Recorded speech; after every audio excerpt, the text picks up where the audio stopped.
अस्सलाम वालेकुम। क्या आपका भी हाई यूरिक एसिड है और उसकी वजह से आपके जोड़ों में दर्द, चलने फिरने का मसला है और अब आप परेशान हो गए हैं कि क्या किया जाए? तो मैं आपको कहूँगी कि परेशान होने की ज़रूरत बिल्कुल नहीं है, क्योंकि मेरी आज की वीडियो जिसमें मैं आपको बताऊँगी कि आखिर ये यूरिक एसिड है क्या? क्यों बनता है और बढ़ता क्यों है हमारी बॉडी में? कौन से फूड आपको लेने चाहिए? किन से आपको परहेज़ करना चाहिए? कौन से गोल्डन टिप्स आप अगर अपनी ज़िंदगी में शामिल कर लेते हैं तो यूरिक एसिड जैसे मसले से बच सकते हैं। इसके साथ आज की इस वीडियो में मैं आपको एक मैजिक होम रेमेडी बताऊंगी जिसको लेने से यानी बाकायदगी से अगर आप लेते हैं 21 दिन तक और उसके बाद अगर आप दोबारा अपना यूरिक एसिड का टेस्ट करवाते हैं तो आप एक मैजिक डिफरेंस देखेंगे। और उसके साथ ही जो आपको जोड़ों में दर्द था, सूजन थी, जो गाउट में बहुत कॉमन है, इसमें भी आपको काफ़ी इम्प्रूवमेंट मिलेगी, क्योंकि ये जो ड्रिंक मैं आज को आपको बताने वाली हूँ ना, वो आपकी बॉडी से टॉक्सिन और यूरिक एसिड के को जो है वो फ्लैश आउट करने में बहुत मददगार होता है, क्योंकि इसमें ऐसी इन्फ्लामेटरी प्रॉपर्टीज़ होती हैं जो बॉडी के अंदर से सूजन और जोड़ों के दर्द को कम करने में मदद देती हैं। अगर आप ये सब जानना चाहते हैं और हाई यूरिक एसिड से जो है निजात पाना चाहते हैं तो मेरी आज की वीडियो को शुरू से लेकर आखिर तक ज़रूर देखिएगा, क्योंकि इसमें सबसे पहले मैं आपको बताऊंगी आखिर ये यूरिक एसिड है क्या। जिस्म में बनने वाला ये एक ऐसा वेस्ट प्रोडक्ट होता है। जब हम ऐसी ग़िज़ाएँ खाते हैं जिनमें प्योरिन्स होते हैं जो जिस्म में इन्हें तोड़ते हैं और उसके रिज़ल्ट में जो है वो यूरिक एसिड बनता है। आमतौर पर यूरिक एसिड खून में शामिल होता है, गुर्दे इसे खून में फ़िल्टर करते हैं और फिर ये पेशाब की सूरत में बाहर निकल जाता है। लेकिन अगर हमारे जिस्म में जो है वो यूरिक एसिड ज़्यादा बनने लगे या गुर्दे जो हैं इसे मुनासिब तरीके से ख़ारिज ना कर पाएँ तो खून में इसकी मिकदार क्या होती है, बढ़ना शुरू हो जाती है, जिसकी वजह से हाई यूरिक एसिड का मसला बन जाता है। जब ये ज़्यादा बनने लगे तो यूरिक एसिड जो होता है वो क्रिस्टल्स उसके जो क्रिस्टल्स होते हैं वो जोड़ों में जमा होना शुरू हो जाते हैं और गाउट यानी शदीद जोड़ों का दर्द, सूजन और सुर्खी पैदा करते हैं। अब ये है कि ये बढ़ता कैसे है? क्योंकि जब यूरिक एसिड बढ़ने की वजह ये होती है कि जब गुर्दे इसे पेशाब के ज़रिए सही तौर पर ख़ारिज नहीं कर पा रहे होते, आपकी बॉडी में पानी की कमी हो जाती है, आप ऐसी ग़िज़ाएँ शामिल करते हैं यानी जिसमें सुरख गोश्त हो गया, कलेजी होगी या कुछ समुद्री ग़िज़ाएँ वग़ैरह, इनका इस्तेमाल आप ज़रूरत से ज़्यादा जब करना शुरू कर देते हैं या बाज़ मेडिसिन भी जो होती हैं वो इसे बढ़ाने की वजह बनती हैं। अब ये है कि यूरिक एसिड जो होती हैं इसकी अलामात क्या हैं यानी इनके सिम्पटम्स क्या हैं। तो मैं आपको बताऊंगी कि अगर आपके पाँव के जो अंगूठे हैं यानी पाँव का जो अंगूठा है या किसी जोड़ में अचानक शदीद दर्द हो जाए, जोड़ों में सूजन हो जाए, सुर्खी आना शुरू हो जाए, गर्मी लगे, ख़ास तौर पर रात को अचानक किसी भी जोड़ में शदीद किस्म का दर्द होना शुरू हो जाए, चलने लगे तो उसमें भी आप सही तरह से चल ना पाएँ या जोड़ की जो मूवमेंट जो है आप उसको हिलाना चाहें तो हिला ना सकें, तकलीफ़ हो और ये बार-बार अगर दर्द होना शुरू हो जाए तो फिर मैं आपको कहूँगी कि आप इन अलामात को जब देखें तो इन अलामात को जो है यानी इन सिम्पटम्स को इग्नोर मत करें। आप अपना ब्लड टेस्ट यूरिक एसिड का करवाएँ और यूरिक एसिड का टेस्ट करवाने के बाद अगर आप का शुमार जो है वो ख़वातीन में होता है तो फिर आपकी जो नॉर्मल रेंज है वो 2.4 से 5.6 होगी मिलीग्राम डेसीलीटर और बॉर्डर लाइन पे अगर मैं कहूँ तो वो 5.7 से 6.0 तक होगी। और अगर मर्दों में देखा जाए तो इनकी नॉर्मल रेंज 3.4 से 6.7 मिलीग्राम डेसीलीटर जो होती है वो नॉर्मल होती है और अगर इनकी बॉर्डर लाइन को चेक किया जाए तो वो 6.8 से 7.0 तक आती है। यहाँ पर जो है मैं आपको ये बताना ज़रूर चाहूँगी कि यूरिक एसिड में जो नॉर्मल बॉर्डर लाइन और हाई की हदें हैं, हर लेबॉर्ट्री में जो है ना वो थोड़ी सी मुख्तलिफ हो सकती हैं। मर्दों में तकरीबन अगर नॉर्मल 3.4 से 6.7 नॉर्मल है तो 6.8 से अगर 7.0 बॉर्डर लाइन है, तो जबकि 7.0 से ऊपर अगर है तो उसे बढ़ा हुआ समझा जा सकता है। इसी तरह ख़वातीन में अगर जो है वो 2.4 से 5.6 नॉर्मल है तो 5.6 से 6.0 बॉर्डर लाइन है और 6.0 से ही ऊपर अगर हो तो वो हाई समझा जा सकता है। लेकिन याद रखना सिर्फ ये है कि सिर्फ यूरिक एसिड का बढ़ा हुआ नंबर गाउट साबित नहीं करता। अगर रिपोर्ट बार बार ज़्यादा आ रही हो या जोड़ में अचानक शदीद दर्द, सूजन या सुर्खी आ जाए तो डॉक्टर से मशवरा करें और हमेशा जो है अपनी लेबॉर्ट्री की रिपोर्ट पर दी गई जो रेफरेंस रेंज होती है ना उसको तरजीह दें, क्योंकि हर लेबॉर्ट्री की जो रेफरेंस रेंज होती है वो मुख्तलिफ होती है और डॉक्टर से कंसल्ट कर कर आपको पता चलेगा कि आपका यूरिक एसिड का लेवल कितना है, इसलिए डॉक्टर से मशवरा भी ज़रूरी है। अब जब आप अपना ये टेस्ट करवा लें और उसके बाद जो है मैं आपको ये बात बताऊंगी कि इन चीज़ों के बाद आपको एक ऐसी होम रेमेडी जो है वो अप्लाई करनी होगी, जिसका मैंने इस वीडियो में ज़िक्र किया है, जो कि बड़ी ही इम्पॉर्टेंट है यूरिक एसिड के लेवल को, जो हाई लेवल है उसको लो करने के लिए, कंट्रोल करने के लिए। तो आपने 2 चीज़ें लेनी हैं जो ज़्यादा महंगी नहीं है और आपके घर में, आपके किचन में मौजूद हैं। तो उनमें से जो 2 इंग्रीडिएंट्स मैं आपको बताऊँगी जो बहुत ही इम्पॉर्टेंट हैं, आपने पहले नंबर पे अजवाइन ले लेनी है और अदरक ले लेनी है।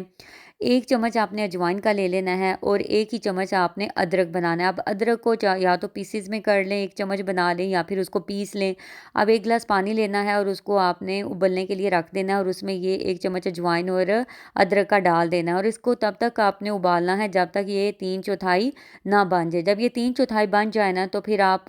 जो है वो फ्लेम को बंद कर दें और उसके बाद आप इसको क्या करें, छान लें, एक कप में निकाल लें। अब आपने क्या करना है कि इसे सुबह जब नाश्ता करें तो नाश्ते के आधे घंटे बाद या 1 घंटे बाद आपने इसका जो आधा पानी है वो इस्तेमाल करना है। इसी तरह रात को खाने के बाद जो है आधा घंटा या उसके घंटे के बाद आपने जो बाकी पानी है उसका इस्तेमाल करना है, यानी दिन में 2 बार पानी का आपने इस्तेमाल करना है। और आपने ये कंसिस्टेंसी जो है वो 21 दिन लगातार रखनी है। इसके बाद मैं आपको कुछ ऐसे जो है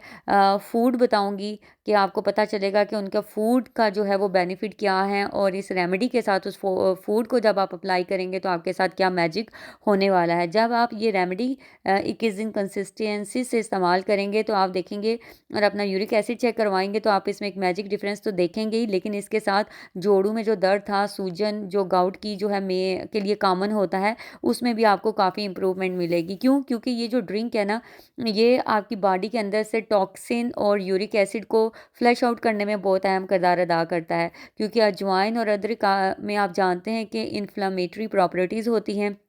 जो कि बॉडी के अंदर से सूजन और जोड़ों के दर्द को कम करते हैं। ये तो रेमेडी थी। रेमेडी के साथ कौन सा फूड आपने इस्तेमाल करना है जो आपके हाई लेवल को जो है यूरिक एसिड को वो लो करने में बहुत ही मददगार होने वाला है। तो मैं आपको ये कहूँगी कि आप सब्जियों का इस्तेमाल बढ़ा दें, फलों का इस्तेमाल बढ़ा दें। कोशिश करें फलों में आप सेब का इस्तेमाल करें, सिट्रस फ्रूट का इस्तेमाल करें, बेरीज़ होगी, पपाया हो गया, चेरीज़ होंगी, इनका इस्तेमाल करें। कम चिकनाई वाला जो दूध होता है, दही होता है, उसको अपनी ग़िज़ा में लेके आएँ। ओट्स हो गए या फिर दलिया हो गया या फिर होल ग्रेन्स हो गए, ये अपनी डाइट में शामिल करें। अंडा खाने के अगर आप शौकीन हैं तो मुनासिब मिकदार में आप ले सकते हैं।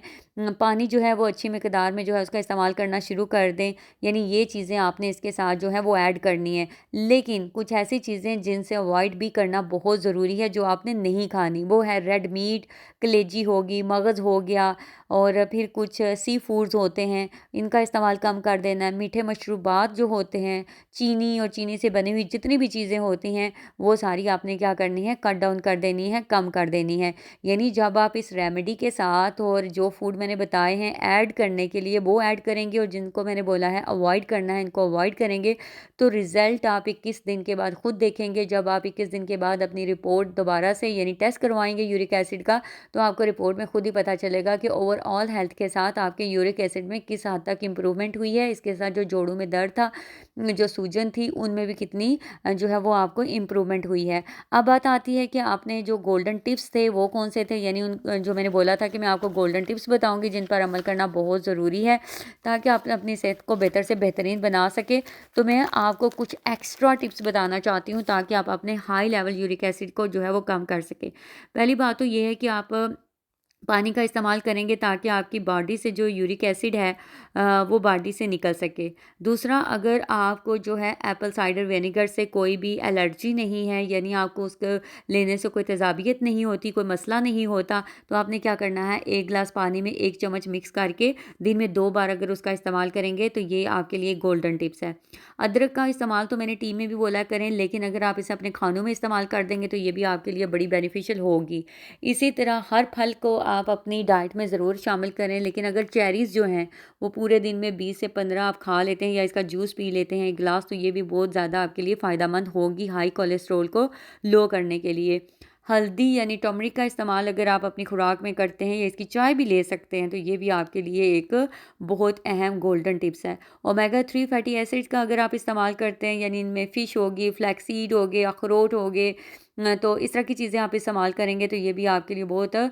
इम्पॉर्टेंट है। इसके अलावा अपनी लाइफ में आप वॉक का इस्तेमाल करें, हल्की फुल्की एक्सरसाइज करें, तो ये आपके लिए बहुत ही अहम चीज़ें होने वाली हैं। लेकिन सबसे अहम चीज़ जो मैं आपको बोलूँ कि एक बहुत ही गोल्डन टिप्स है, अगर इन सारी ओवरऑल चीज़ों के अलावा अगर मैं आपको बताऊँ कि आप अपनी डाइट में अगर 2 चीज़ें बढ़ा दें, 2 चीज़ें कम कर दें, तो उससे भी आपको जो है बहुत ही फ़ायदा होने वाला है। कौन-सी 2 चीज़ें बढ़ा दें? होल ग्रेन्स बढ़ा दें और फलों का इस्तेमाल बढ़ा दें। और कौन-सी 2 चीज़ें कम कर दें? रेड मीट को कम कर दें, और अगर आपका वज़न बढ़ा हुआ है तो उसे कम कर दें। यानी ये लास्ट वाली 2 चीज़ें भी अगर आप अप्लाई कर लेते हैं ना, तो आप देखेंगे कि आपको कितना फ़र्क नज़र आया है। मैं बस यही कहना चाहती हूँ कि जब आप अपने ब्लड टेस्ट करवाते हैं यूरिक एसिड का, तो अगर आपको इस तरह के जो मैंने बॉर्डर लाइन्स बताई हैं, इनसे पता चल जाता है कौन सी नॉर्मल रेंज है, कौन सी बॉर्डर लाइन है, कौन सी हाई रेंज है। देखिए, जो बॉर्डर लाइन्स होती हैं ना, वो किसी भी बीमारी की तरफ